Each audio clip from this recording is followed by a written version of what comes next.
Hey, architecture firm owners and emerging leaders. Get ready for unparalleled insight into the development of a world-class architecture firm and a worldwide organization driving the digital transformation of the design and construction industry. With Build Smart, the podcast that's changing how our profession operates.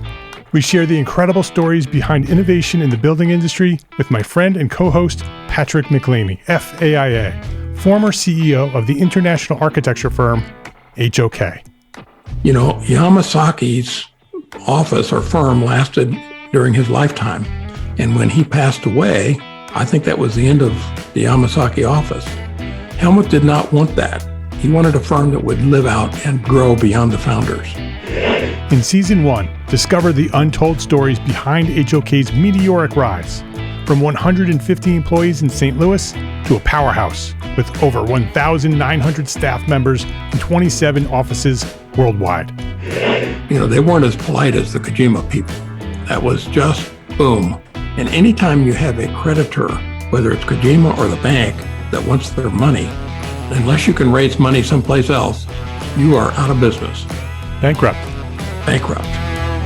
And hold on tight for Season 2, where Patrick takes us on a new adventure as chairman of Building Smart International, shaping the future of digital transformation in the design, construction, and operation of built assets. Ian Howell, Ken Harold, and I, Ken was my technical representative from HOK. The three of us took a tour of Europe of 5 cities in 5 days. Very busy time. Simply follow the link in the show notes to subscribe to Build Smart now and uncover lessons that will transform you and your architecture firm.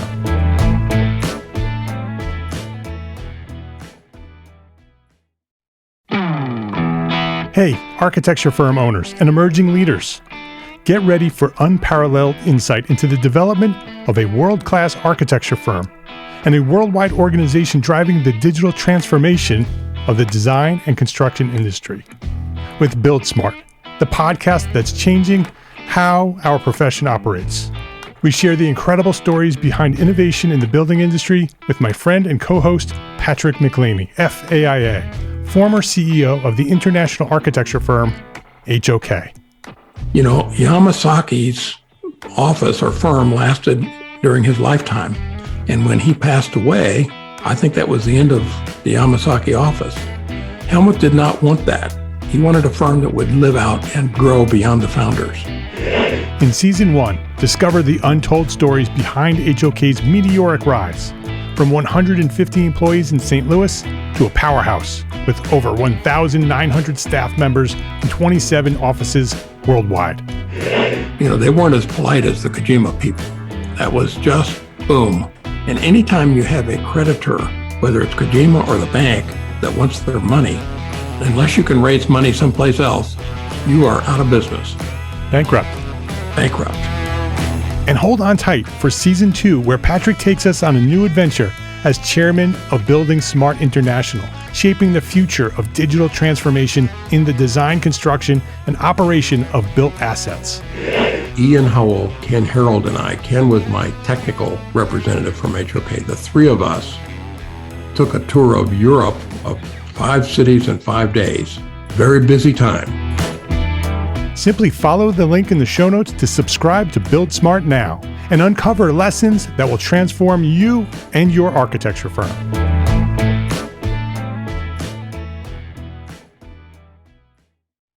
Hey, before we get started, click on over to EntreArchitect.com/meetup and reserve your free ticket for our annual live event celebrating the small firm architect community. That's EntreArchitect.com/meetup. Go there now, and I'll see you in Las Vegas. My name is Mark R. LePage, and you are listening to EntreArchitect Podcast, where I speak with inspiring, passionate people who share their knowledge and expertise, all to help you build a better business as a small firm entrepreneur architect. This is episode 270, and this week I'm with Bryon McCartney of ArchMark, and we're talking about how to build a brand as a small firm architect.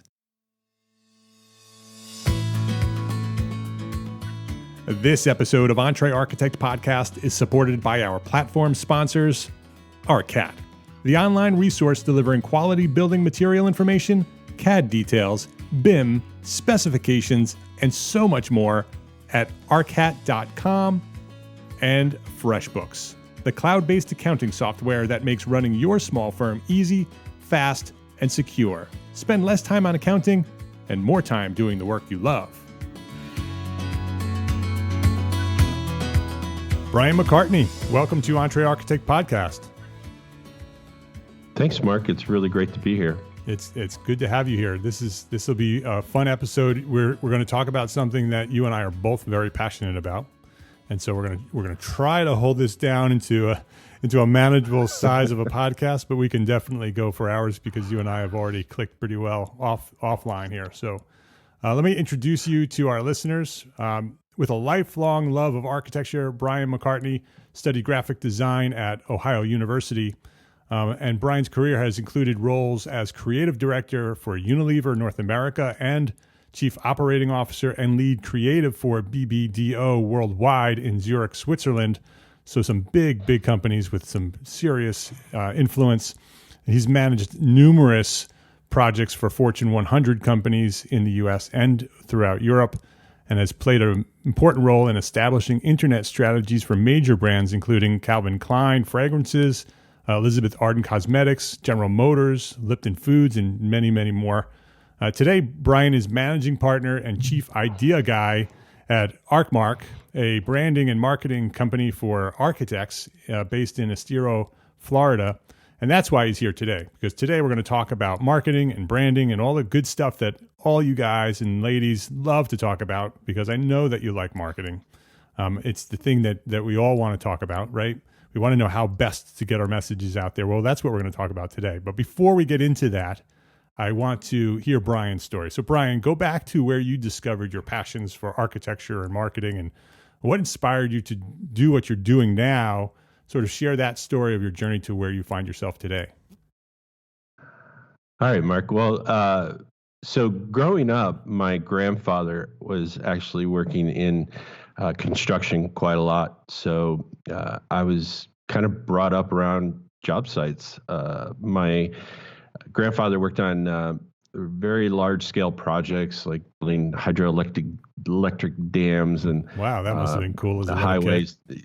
Yeah, it was. It was great. The big machines. We were always around big machines, big equipment, and I've always had this kind of deep place in my heart for construction and heavy industry. When we worked in Switzerland, I worked with a couple of big international industrial manufacturers and so forth. So I've spent a lot of time around job sites, and architecture kind of came into play when I moved to Chicago. I moved to Chicago right after school, after studying at Ohio University.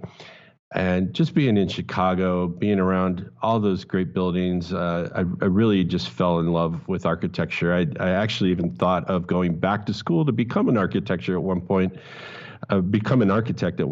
And I always was looking for ways to get involved in architecture. And when we moved to Estero after living in Switzerland for 12 years, we actually had an occasion to work with a few architects. And I think for both me and my wife, my business partner, she and I just agreed that we had a great experience working with architects that got our process. I think our processes are very aligned, and it was just a really great fit. And so that's why we decided to start focusing on architects. And so you're very involved in the local AIA, right, in Florida. And yeah. And how long you've been working with architects? So we've been working with architects now, well, I'll broaden that to say AEC, but I think we've been working in that space now for about 3 or 4 years. Mm-hmm. And we've gotten involved in the AIA here in Florida in the past couple of years. And actually, I'll be speaking at the Florida State Conference this July for the AIA. So. Yeah, it's cool getting involved with the the local chapters and just getting to meet everybody and learn more about their businesses. Yeah. Yeah. Well, you and I have talked offline here, and every time we start talking, we sort of go off the rails and start because, I'm really passionate about marketing and storytelling and branding. And it's one of the things that we've been talking about here at EntreArchitect for years. The importance, it's one of our framework foundations that we have a process of, it's called EntreArchitect Framework. Right now, we're in the first trimester of the year. We're focused on financials and profit. The second trimester, which is right now, where this is probably going to air in the second trimester, we're going to talk all about marketing and sales. And so that entire trimester, we're going to talk about branding and marketing and sales and all of the storytelling stuff that goes along with it. And then the final trimester, we're going to talk about planning and productivity and talk about process. And so this is fitting right into that middle piece of that framework. Perfect timing. And I think it's so important because those three things, if you sort of focusing them down to the bare minimum of a healthy, strong business, you have to have profit and financial management. You have to have marketing and sales, some sort of promotion, and you have to have process with planning and productivity. And so this is a critical piece to our success. And if we're not doing it right, because I think we're all doing it, we're trying to do marketing the best we can. We're trying to attract clients that we want. But if you don't do it right, you're not going to get the results that you're looking for. And so that's why I wanted to bring you on today and sort of talk about the process of marketing, but most specifically to talk about branding and what branding is and what should we be doing to make sure that our messages are being told properly. So can you sort of talk about the framework that you have developed at ArcMark and then how branding fits into that?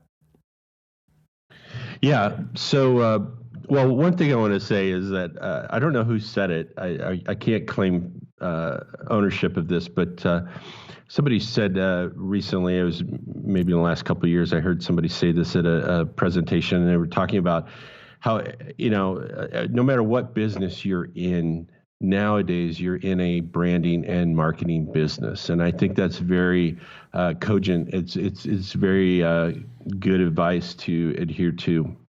No matter what we may believe, a lot of our business success and it really relies on those core issues. And what we've looked at is three specific areas for architect marketing and branding. And where we start is with the build module. So the build module really is about establishing your brand and building your marketing hub, which is your online presence, basically so you can tell your story and get your story out. We then transition into the lead phase where we build authority and help you kind of lift your voice in the crowd and amongst the noise online to really underscore your relevance and position your firm as kind of a go-to in a specific niche or area of practice. And then our third module is really focused on targeting your ideal clients, maybe other influencers, the people that you need to build relationships with to help attract new business and new opportunities to your business. Yeah, for anybody who's been listening to the EntreArchitect podcast for a while, you'll hear a lot of common themes in what Bryon just said. We're always talking about branding and your messaging. We're talking you're probably sick of me talking about target marketing. That finding a specific target and messaging and marketing to that specific target is super important stuff. So Bryon, let's start at the beginning. What is branding? Sure. What's my brand? Well, I think there's a graphic that I'll include for you to include in the show notes. But I think the basic idea is, understanding branding.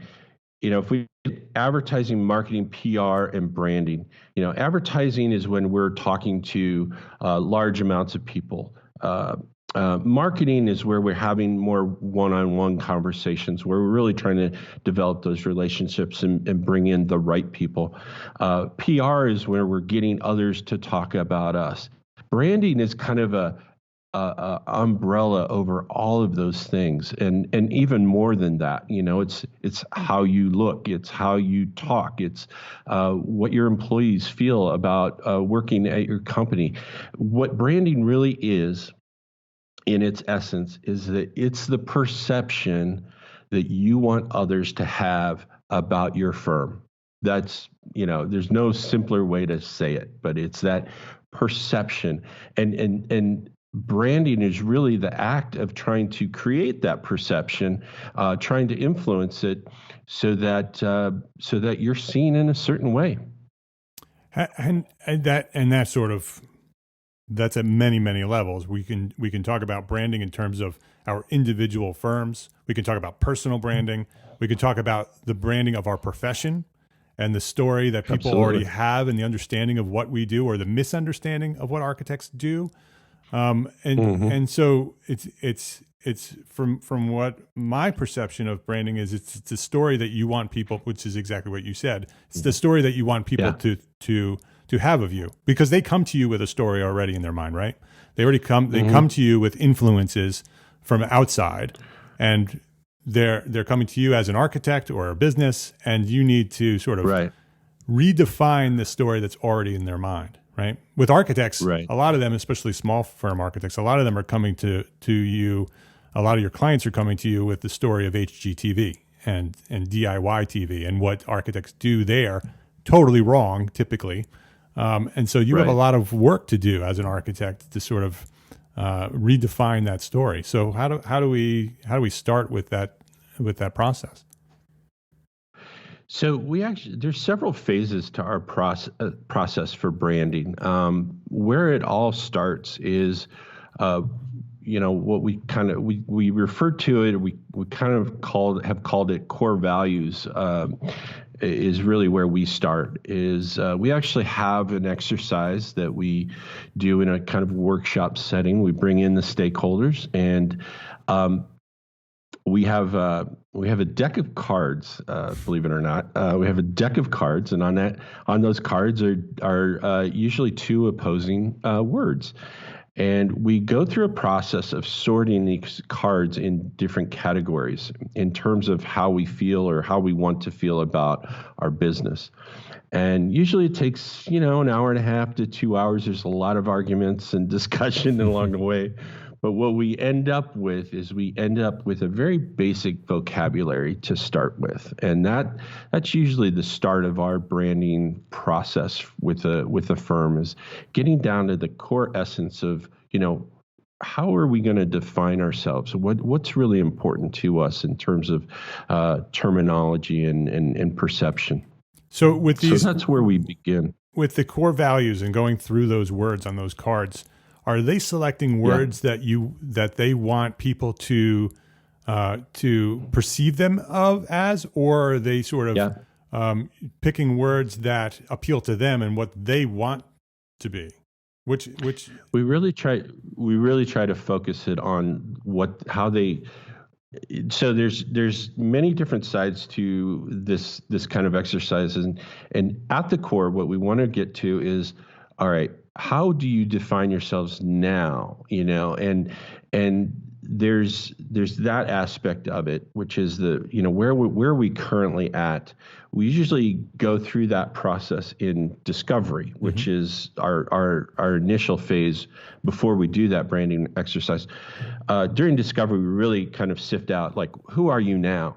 Once we get to that workshop with the cards, we're really looking at, like, what do we want to be? And usually sometimes there's a disconnect, at least in maybe one area or maybe in many. But we look at, like, what are we really aspiring to be? And that's what that exercise, that core values exercise, is really about. When you say core values, what are you talking about in terms of what type of words and what type of ideas are you talking about getting to? Well, we're really talking about words that help describe us. So For instance, I have cards that are like they have words like daring or sophisticated, industrial. There's words like relatable, savvy, imaginative. We're looking at words that describe us and who we want to be. Mm-hmm. So that's for us. That's a really great exercise because it really gets it helps us cut to the core of like. What is it that this business really wants to be about? What is this firm? How do they identify who they want to be?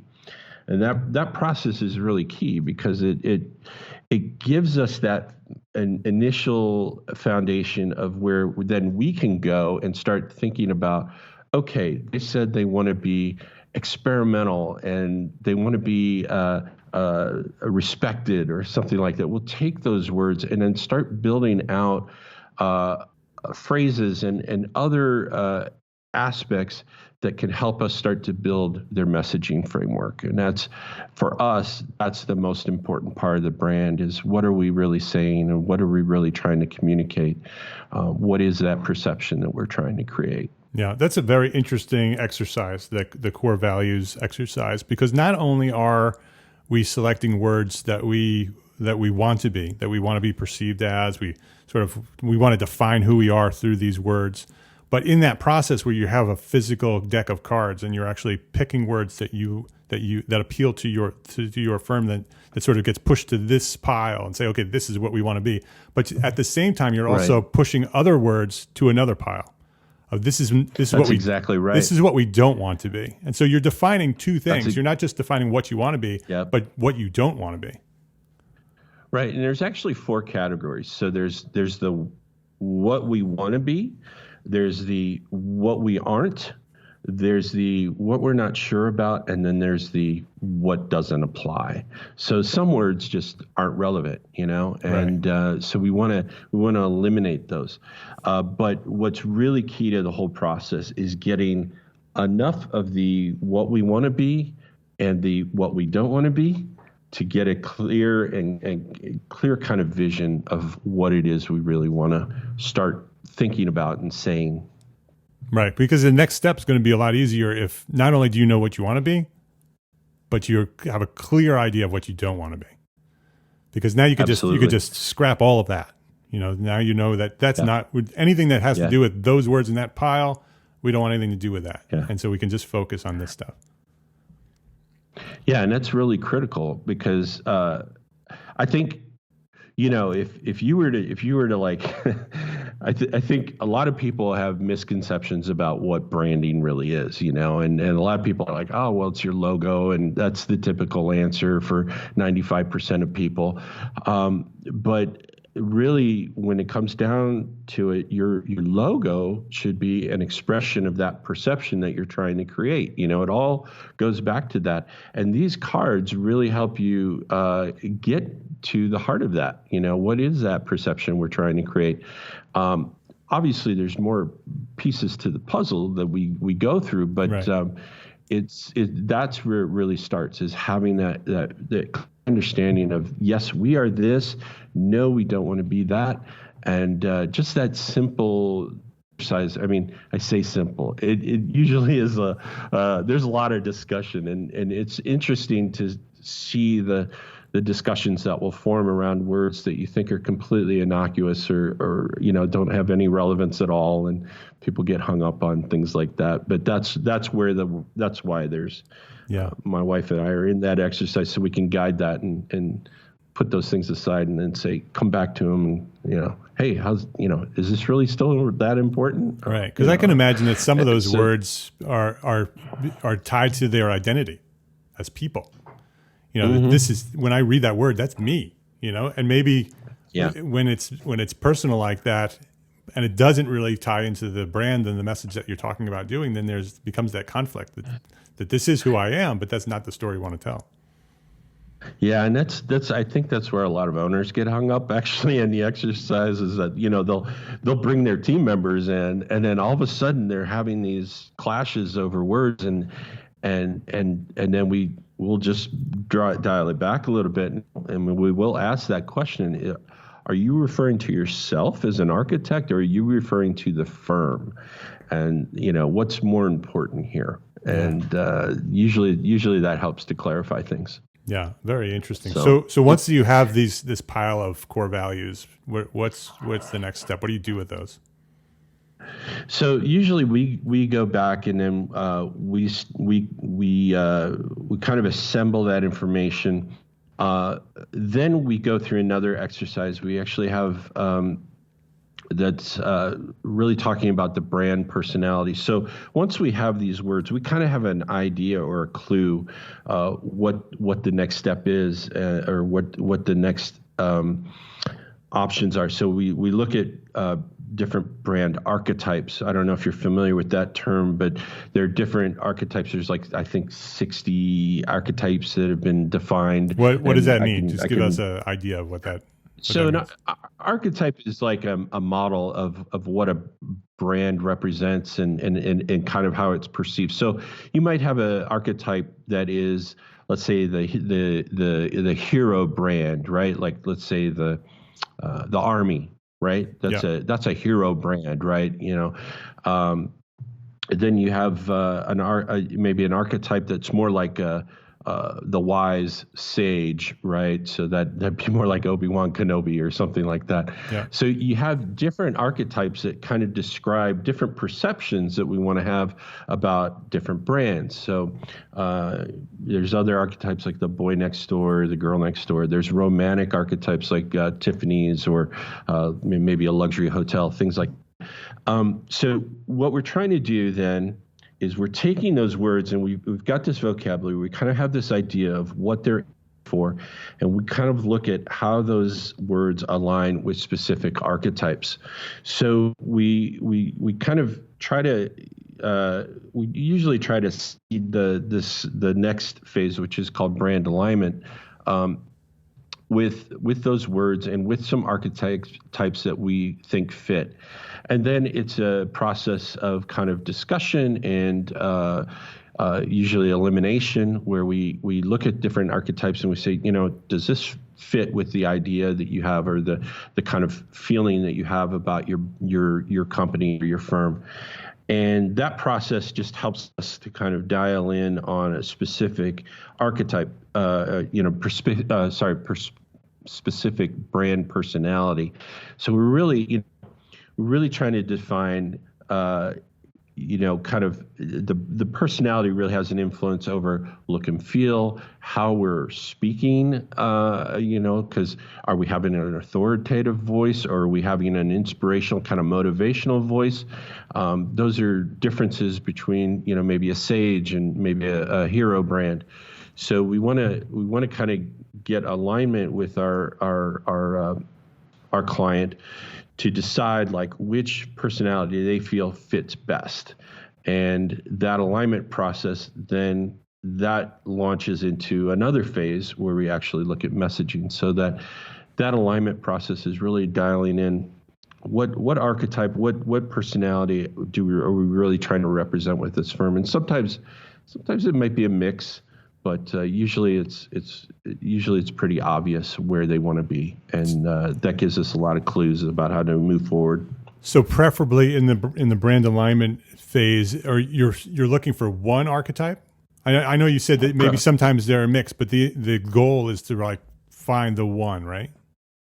Ideally, yeah, because it makes it a lot easier to measure how we're to measure how the messaging is fitting and how the look and feel is fitting, as if we have one archetype. In your experience with architects, do you find that's difficult for some of us to pick one archetype? Because a lot of us are sort of wanting to be many different things to many different people, where many of us want to be that generalist. They don't want to pick a target. Sure. And so by defining one personality or one archetype, that sort of, maybe in their minds limits them to be what they want to be. Oh, I love this discussion. This is what I live for. Um, so it's all about what, that perception that you're trying to create. It has to be aligned with an audience, and if you're trying to be everything to everybody, good luck with that. And I know there's a lot of architects out there who probably cringe when I say that, but it's true. You can't be everything to everybody. And so you do have to sometimes make some tough decisions, and you have to pick a corner to be in. That doesn't mean that you're going to eliminate things. We have this discussion all the time, and the thing is that you can be known for something, or you can be, a generalist and not be known for anything. And, it's usually a pretty clear choice. So what we try to do is we really try to focus on, what are we really trying to be? It doesn't mean that we say no to projects that we really want to do that aren't within our sphere of expertise. If you're focused on doing office spaces or, helping doing commercial work and so forth, it doesn't mean that you're going to turn down a residential project. It just means that that's what you get known for, and that's what you build your expertise on. So yeah, that process of selecting an archetype, I haven't had the experience where it's been that difficult. Usually it's pretty clear. And because we've done the core values part first, we have kind of a benchmark to say, that doesn't really fit with what you told us you wanted to be perceived as. So usually that process is pretty simple. It's not as, I would say the core values part can be a little bit more tumultuous in terms of those discussions, those deep discussions. Yeah. Once we get to the alignment part, it's usually pretty obvious, I think. So a lot of those conflicts that I was talking about happens earlier. So by the time you get to brand alignment, you've already sort of clarified what that message, or not the message, but to clarify, who you want to be and what you want to be perceived as. Yeah, and the archetype, selecting an archetype and getting that alignment is really more a process for the client. We usually know once we get the core values done that okay, they're a hero brand, or they're a sage brand.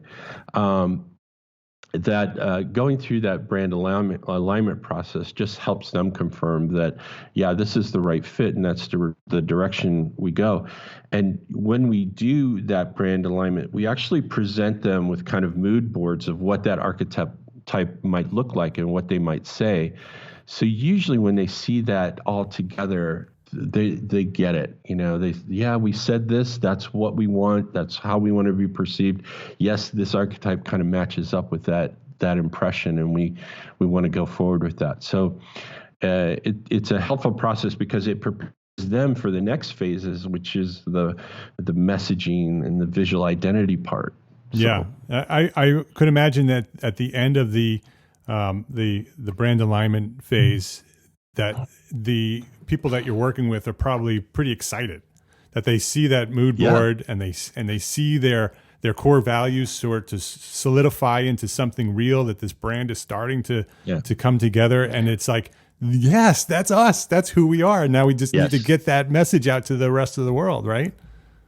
Yeah, usually that's the point where they go, great, you're going to have this done tomorrow. Right. We're like, no, wait a minute. But just like our clients do to us as architects. You push the design button. You show them the if you show them like I don't know if you use mood boards or stylescapes or anything like that, but you start to give them that taste, and then all of a sudden they get really hungry. And they're like, I want it now. Give me the steak. It's an exciting moment. It is definitely. We'll be right back to our conversation after this quick break to say thank you to our platform sponsors here at EntreArchitect, ARCAT, and FreshBooks. As you get ready for the AIA conference in Las Vegas, you don't have to gamble when it comes to finding great product information. Don't take chances with user-uploaded BIM files Use ARCAT's free library of families created by professionals. Why settle for generic or old CAD details when ARCAT has up-to-date drawings of real products? Don't roll the dice with an old specification from yesteryear and hope the products for your project are still available. ARCAT has a powerful search engine and free, constantly updated information. That's ARCAT, ARCAT.com, ARCAT.com. And make sure you visit their booth at the AIA conference in Las Vegas. That's booth 5735, and listen here at EntreArchitect Podcast coming up in the next few episodes for more information about a free special event happening with EntreArchitect at the ARCAT booth on Friday, June 7th. You won't want to miss this. Again, write it down. That's booth 5735 at the AIA conference under the big red A. Do you remember when you started your small firm? It was no small feat. It took a lot of late nights, early mornings, and the occasional all-nighter, maybe. Bottom line, you've been insanely busy ever since. So why not make things a little bit easier? Well, our friends at FreshBooks have the solution. FreshBooks invoicing and accounting software is designed specifically for small business owners like us. It's simple, intuitive, and keeps you way more organized than the dusty shoebox filled with crumpled receipts. Create and send professional-looking invoices in 30 seconds and then get them paid 2 times faster with automated online payments. File expenses even quicker and keep them perfectly organized for tax time. And the best part? FreshBooks grows alongside your business, so you'll always have the tools you need when you need them without ever having to learn the ins and outs of accounting. Join the 24 million people who've used FreshBooks. Try it for free for 30 days, no catch, no credit card, free for 30 days. Visit EntreArchitect.com/FreshBooks and enter EntreArchitect in the How Did You Hear About Us section to get started. That's EntreArchitect.com/FreshBooks. ARCAT and FreshBooks. Please visit our platform sponsors today and thank them for supporting you, the EntreArchitect community. So once you have that alignment and you're all set with that, the next step is messaging, you said. So yeah. How do you take it to the next level? So we take it to the next level with a process we call the story canvas. So this is a framework that's based on storytelling. It's based on the hero's journey. And what that process does is it helps us very clearly align or very clearly dig into, like we do a story canvas per audience. So if we have multiple audiences we're communicating with, we'll do a different story canvas for each audience. But really what we do is we dive into, who it is we're talking to, what are their pains, what problems are we trying to solve for them. We talk about what the process is that the client will need to go through to be able to get what they want. So basically, the idea of this story canvas is to really map out on one page the journey that the client takes to, we call it transform. They're going through a transformation phase of where they don't have what they want to where they have what they want. And so we build that messaging to kind of scope that out, and then that story canvas document really is like our tone and voice document. It helps us define what we're going to say, how we're going to say it, how we're going to explain things on the website.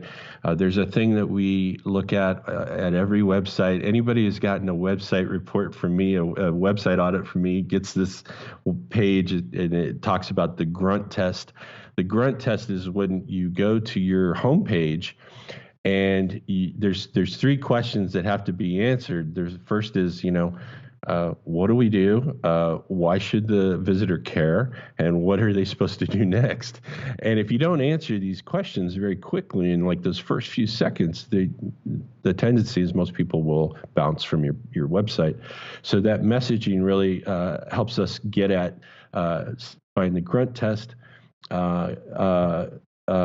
defining a process for the client, and then painting a picture of what the outcome will look like for them, so that when they start to go through your website, they're really getting a very clear understanding of what it is you can do for them and how that's going to help them and transform their lives.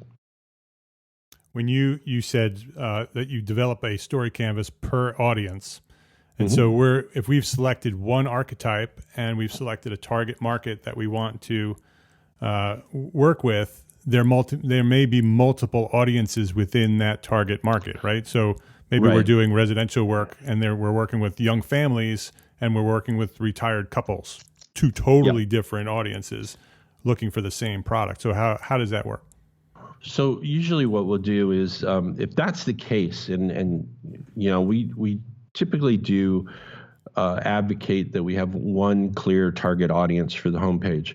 But if that's the case, what we might do on a website is we might create a homepage that says, are you looking for this, or this, and give them some choices to steer them to a page that's more targeted towards them.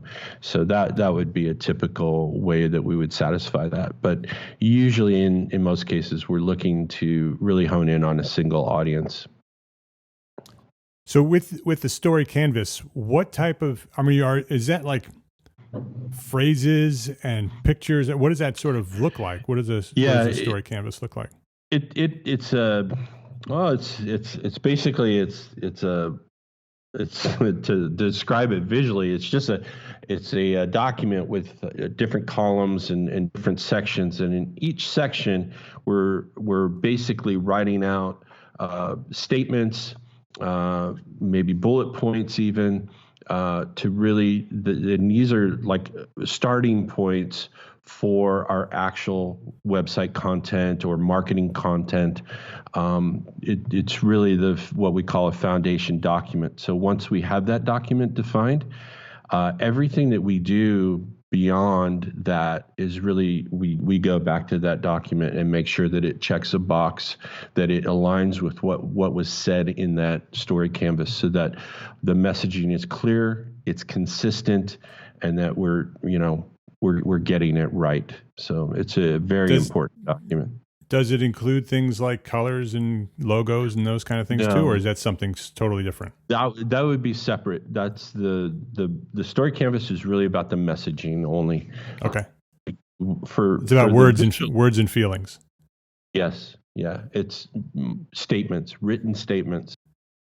Okay, so after we go through the story canvas process and the messaging phase, what do you do with that? So now you have this canvas, you sort of know the messaging that you're going to be using. What's the next step?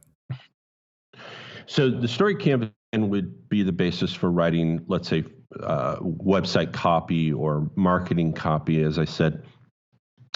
And so typically the next step, once, in our process, after we get the story canvas done, would be the messaging stage where we actually develop the content. But in terms of the branding part, we would normally, if we were doing a brand for a client, we would normally go through the visual identity process once we get the messaging established. So that process, I mentioned a mood board earlier for the archetype. Where we start with the visual branding is creating some people call it a stylescape, others call it a mood board, but we would create a visual reference document where we're not defining specifically what the brand look like. What we're giving is references and ideas about the fonts that we could use, the colors that we could use, visuals that might be in alignment with our and the perception that we're trying to create. So that's a really important process for us, because getting that mood board to a point where the client says, yes, this is really what I'm looking for. That is then our springboard for defining all those other pieces, the logo, the look and feel for the website, the templates that we're going to create for business cards and stationery and any other, I mean, it even comes down to like T-shirts and hats and things like that. So that storyboard part is really important. Usually then, once we've completed the mood board, then we're looking at the logo, if that's part of the assignment. The logo, usually where we start with what we've created in the mood board, then we'll develop some different ideas based on that for the logo. That's usually a presentation type process where we'll create some options. We go through a process internally where we're doing some selection and elimination. Then we come back to the client with maybe 2, maybe 3 at the most options that we think fit with the mood board, and then usually have some discussions about that, and maybe some revisions are involved. But then we have a logo, and from there we can start building the other pieces. So does that, now that you have this sort of the visual identity completed, would building the website be the next step? Is that typically, is that part of the branding exercise, or does that sort of start moving into the marketing side of it? Is the branding over with the visual identity? That's a good question. I mean, the way I look at it is that the website is definitely an extension of the brand. Mm-hmm. So it's a vehicle for the brand. I think that there are marketing aspects of the website that we need to consider, but really the message, the clarity of message, the clarity of visual identity is really important for that website. It really needs to be an extension of building that perception. So plays a huge role and certainly comes under the umbrella of branding. But then you start to also get into areas of marketing like lead generation and landing pages for offers and things like that are also important parts of the website. So the website really, for us, the website, out of all of the things that we do, is probably, for most of our clients, one of the most important parts of the puzzle. I mean, the brand is certainly the most important, but when it comes to how you're communicating and how you're getting your message out, your website is really key to that. So it really does straddle both that need to help guide the perception you want to create, but also to help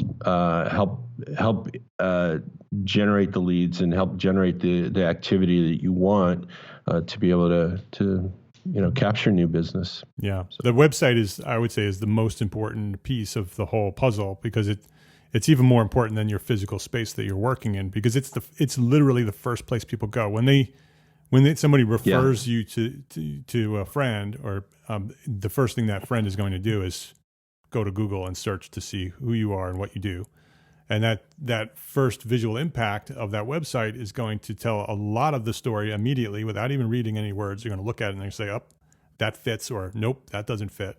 And then the next step is they're going to dive into the content a little bit, but then they're going to want to know what to do next, right? Many architects, and I think this is shifting because I think architects are learning the necessity of this, is that many architects are using their website as a portfolio, that they put all of their architecture on there, and it's just a place to send people to see their architecture. And that's where it ends. And, maybe they have their phone number on it or an email link, but it's really a marketing tool, right? You want to get people, once they're there, you want to define your brand and have the right messaging for the right audience, but then there needs to be some sort of call to action to take that person from somebody who's just inquiring about who you are to the next step, right? And so how does that, and I know that starts getting into marketing more than branding, but how do those two things work together? Well, if you think back, we've talked about the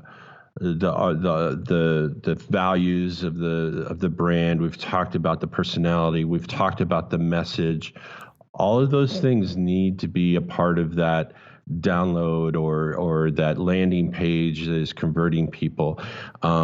You can't just do a 90-degree turn and say, well, let's do something different for our download, which I've seen quite a lot of that actually in my day. But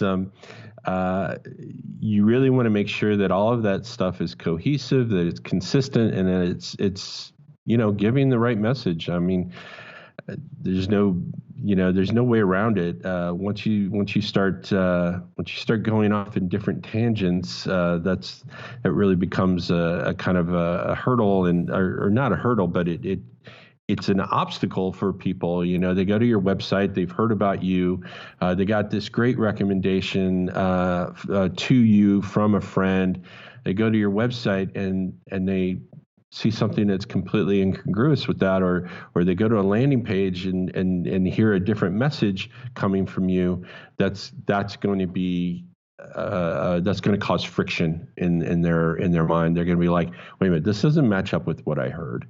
Now, one of the things I forgot to mention is that we also, in that branding process, you get the logo done, you get the messaging done. Then we also create what's called a style guide or a brand guidelines document. That brand guidelines document really is key because let's say you don't work with us. Let's say you go and work with somebody else on your website. And that's the case because you got an existing relationship or something like that.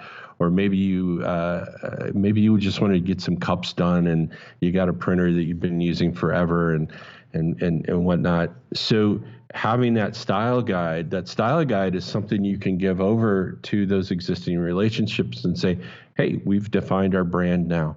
These are the guidelines that we're using to go forward. And so that really is a key component to keeping that consistency. And usually with that, that messaging that we talked about, the story canvas, that will go along with that, usually with some notes about tone and voice and how we're speaking and the audience that we're speaking to. So that's a really critical piece as well. Right. So every touch point where your potential client interacts with you and your brand, whether it's your website or when you're meeting them in person or you're putting together a proposal or whatever it is, it should all be informed by this process of branding, that even the contract documents that you're using can be branded in a way that is your personality, your message that you're talking about. And the thing is that I think what we forget sometimes is that is the importance of differentiation. Right? Like, how am I going to stand out in the crowd? Your brand is really key to that. The more specific and the more narrow you can define your brand, the more unique you can make it, the more you're going to stand out, the more that people are you. That's another great argument for focusing on a niche. Like I said before, if you are an expert at something specific and something narrow, you're in a lot better position to dominate that market over the competitors that are just going out there and say, oh yeah, we do that. Yeah. So and this is just the beginning, right? I mean, you talked about two more steps of lead and attract, but maybe we'll have you come back to dive deeper into some of those. This has been a super interesting and very informative episode. So Bryon, thank you very much for sharing your knowledge here. On branding at the EntreArchitect podcast. This has been a great discussion. I'm happy to talk about this stuff with you anytime. Well, I think we both have a really deep-seated love for all this stuff. Yeah, I agree. Before we wrap up, what's one thing that a small firm architect can do today to build a better business for tomorrow? Um, I really, I guess I'd have two answers to that, but one really quick way is just raise your prices. I think that's one of the things that most architects are most afraid of doing, but I think that's gaining more profitability and security in your business is really key, and I think raising your prices is one of the easiest ways to do that. We went through the same angst ourselves a couple of years back, and we just realized, we're just in a lot of we just weren't charging for the things we needed to charge for. So that's another little tip. I think that would be my one thing. All right. Well, you can learn more about Bryon and ArcMark at their website, arcmark.co. So it's it's ARCH, like architect, ARCHMARK, like Mark LePage, MARK, arcmark.co. You can connect with Bryon on LinkedIn, Twitter, Facebook. He's all over social media. We'll put links to everything, including the website and social media, on the show notes. This is episode 270. So the link is entrearchitect.com/episode 270. So Bryon, before we wrap up, this has been a super interesting conversation. I love talking about this stuff. And we'll definitely have you come back and talk more about this because I enjoy it and I know you enjoy it too. But I know you have something to offer our listeners. If you wanted to talk about that a little bit and how you might be able to help some of these people take the first step in putting together their brand. Yeah, absolutely.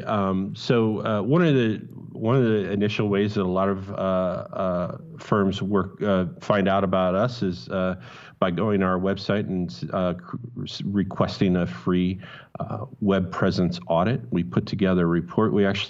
This is the same report that we did when we reviewed more than 400 and counting. We're still going more than 400 Florida AIA architecture firm websites. And in this free report, we really reviewed key factors of an architecture firm's web presence. So we'll look at homepage engagement, that thing I called the grunt test earlier. We look at web performance, so speed, SEO, search engine optimization, mobile responsiveness, and security. And we also look at your search rankings. What are your top keywords in business listings? So that's a free report. We're happy to provide to any architect who wants it. You'll go to our website, www.arcmark.co/EntreArchitect, and you'll find that link there. All right, cool. So arcmark.co/EntreArchitect. We'll put a link on the show notes for that as well. Again, it's episode 270, so everything will be there. It'll be nice and easy to find. Bryon, I really enjoyed this. Thanks for coming and hanging out with us and teaching us about branding at EntreArchitect Podcast. Thanks so much, Mark. This has been great. Check out EntreArchitect.com/episode 270 for links to everything Bryon shared with us today. He shared a whole bunch of things, and there's a bunch of resources over there at EntreArchitect.com/episode 270. And while you're at it, share that link with a friend, EntreArchitect.com/episode 270.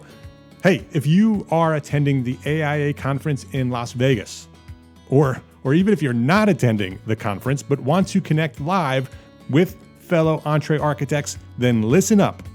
On Thursday, June 6th, 2019, EntreArchitect is hosting our 4th annual small firm meetup in collaboration with our friends over at Charette Venture Group.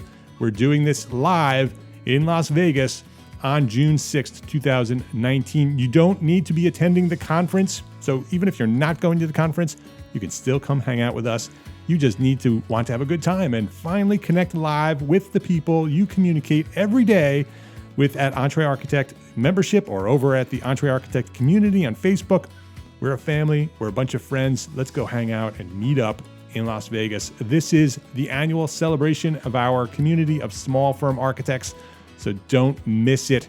To learn more and to reserve your free ticket, you have to reserve a ticket. Reserve it at EntreArchitect.com/meetup. That's EntreArchitect.com/meetup. Hey, if you are an entrepreneur architect who runs or owns your own small firm, then yes, you are an EntreArchitect. And I encourage you to go build a better business so that you can be a better architect. Love, learn, and share what you know. Thanks for listening. I really mean that. Thanks for listening. Have a great week.